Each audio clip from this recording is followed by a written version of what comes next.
नाही, ह्याच्यामध्ये पवार साहेबांनी जे अ, अभिप्राय दिला त्यांनी, ते अभिप्राय म्हणजे वास्तविकता ते खरंच आहे.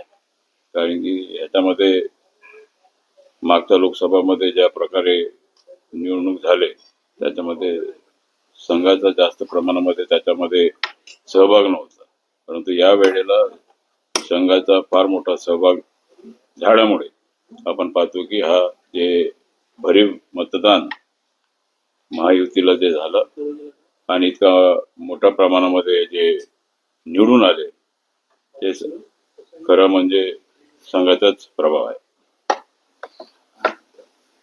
संघाचं कौतुक म्हणजे महायुतीच्या जवळ येण्याचा तर विचार नाही ना शरद पवारांचा, अशी चर्चा सुरू झालेली आहे. नाही आले तर चांगलंच होईल. ज्या पद्धतीने आले तर चांगलंच होईल. तुम्हाला काय वाटतं तुमच्या गटाला? नाही माझ्या आता काय आमच्याकडे आता आणखीन आमच्या बैठकी वगैरे आणखी सुरू व्हायचं आहे आमदारांचं. ते ज्या वेळेला ते आमच्याशी बोलतील त्यावेळेला आम्हाला थोडंफार काही हिंट आला तर आम्ही सांगू आपल्याला. पण शरद पवारांचं संघाचं कौतुक त्यांच्याकडनं करणं याचा दुसरा राजकीय अर्थ काढला जातो की ते एनडीएच्या जवळ येण्याचा प्रयत्न करता गेल्या काही दिवसातून चर्चा आहे. सविस्तर सांगायचं तुम्हाला काय वाटतं?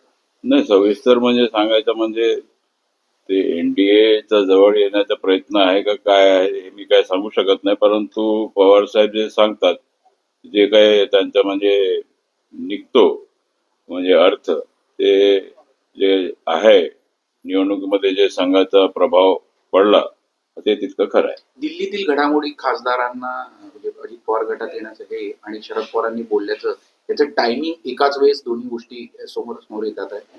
तर ही टायमिंग साधून हे सगळ्या घडामोडी होत्या असं वाटत आहे सगळ्यांना. नाही आता राजकारणामध्ये सगळं आपण धरत असतो की टायमिंग, पण त्या टायमिंग मध्ये काय अर्थ नाही. कारण की मला वाटत नाही कारण की पवार साहेब आता सध्याच्या स्थितीमध्ये ते आमच्या महायुतीला सपोर्ट करतील. आपल्या पक्षात ठाणे आणि रायगड जिल्ह्यातील ताज्या बातम्या आणि घडामोडींसाठी सबस्क्राईब करा इन मराठी न्यूज चॅनल आणि दाबा बेल आयकॉन.